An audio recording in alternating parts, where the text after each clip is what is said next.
Assalamu alaikum dear students. Here is your maths teacher Amir Haider Memon. Today we are going to start our lecture number 8. Lecture number 8. We are going to start our lecture number 8. In our previous lecture we have started exercise 1D and solved some problems from that exercise. Today we will solve further problems from the exercise and inshallah we will complete that exercise today. So we will start from question number 4. Question number 4 says that I am writing here question number 4. Question number 4 says that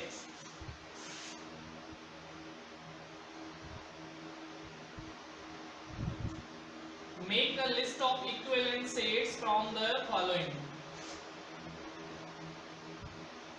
Make a list of equivalent sets from the following.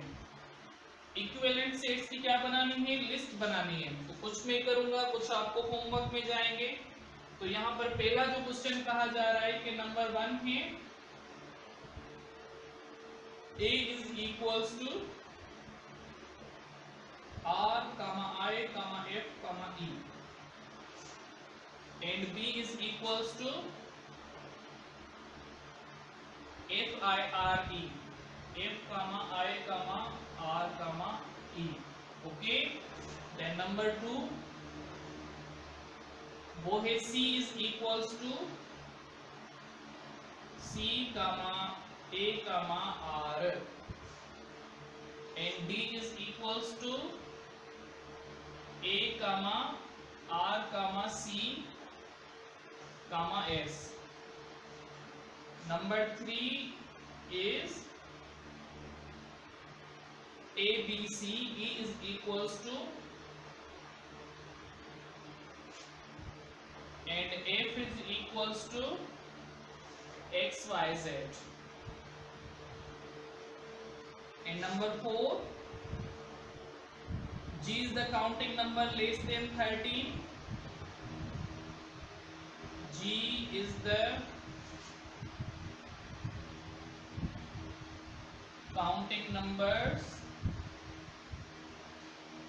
less than 13. H is the counting numbers. H is the set of numbers of months in a year. H is the set of the numbers of the months in a year. ठीक है. तो 4 question में solve कर रहा हूं, बाकी इसका 5वां क्वेश्चन है तो वो आपको जाएगा होमवर्क में. क्वेश्चन नंबर 1 की होमवर्क है आपका. क्वेश्चन नंबर 4 का 5. ठीक है.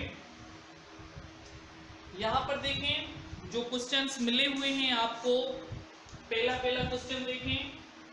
अब इक्विवेलेंट सेट में क्या होता है कि हमें सिर्फ और सिर्फ क्वांटिटी देखनी पड़ती है. एलिमेंट्स भले अलग अलग हों दोनों सेट्स में, लेकिन दोनों सेट्स में एक जितने एलिमेंट्स आने चाहिए. कि अगर एक सेट में 4 एलिमेंट है तो दूसरे सेट में भी 4 होने चाहिए, तभी बोलेंगे कि ये क्या है, इक्विवेलेंट सेट्स हैं.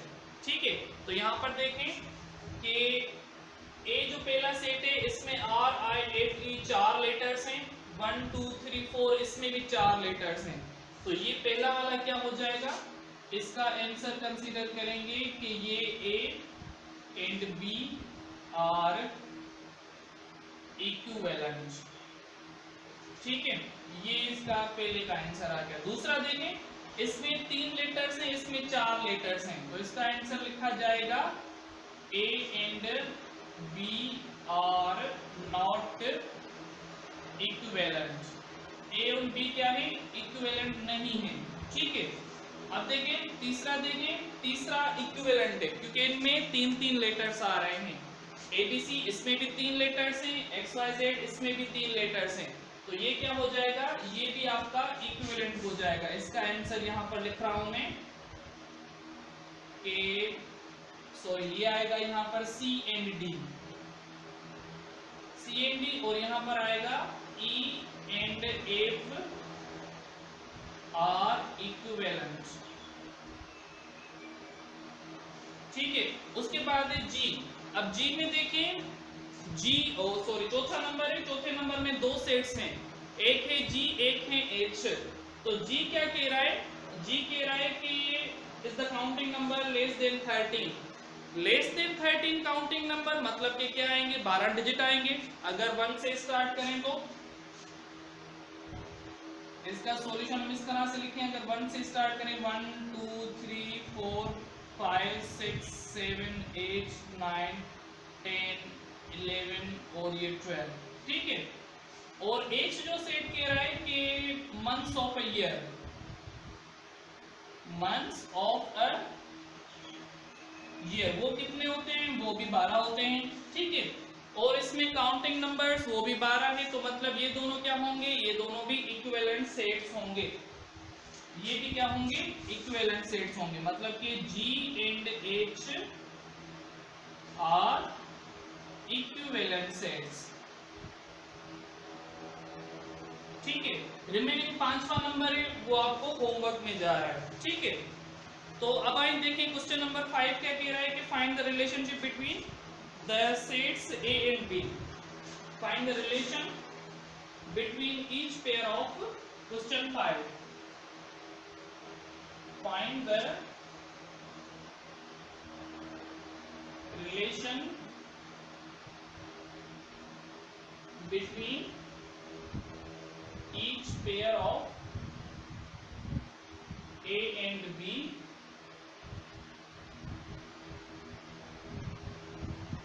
write the results symbolically. Write the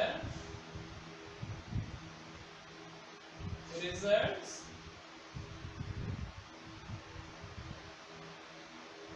symbolically. ठीक है, अब देखिए पहला मैं लिख रहा हूं यहां पर नंबर 1 है a इज इक्वल्स टू 1 2 3 4 1 कामा 2 कामा 3 कामा 4 और b इज इक्वल्स टू 1 2 3 4 तक।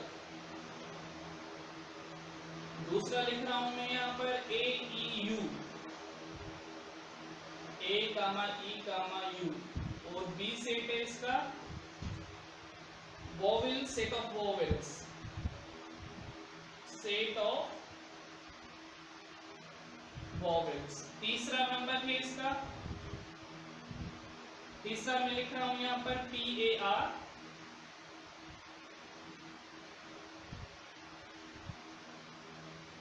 और बी पार्ट है इसका R P A, R comma P comma A. ठीक है, अब क्या करना है, हमें इनका रिलेशनशिप मालूम करना है कि कौन से सेट किस तरह से दूसरे सेट के साथ बिलोंग कर रहा है। ठीक है, तो यहां पर देखें कि पहला जो क्वेश्चन गिवन है उसमें जो ए सेट है वो इनफाइनाइट सेट है, 1 2 3 4 फिर डैश डैश डैश, तो मतलब ये इंफिनिटी तक चल रहा है।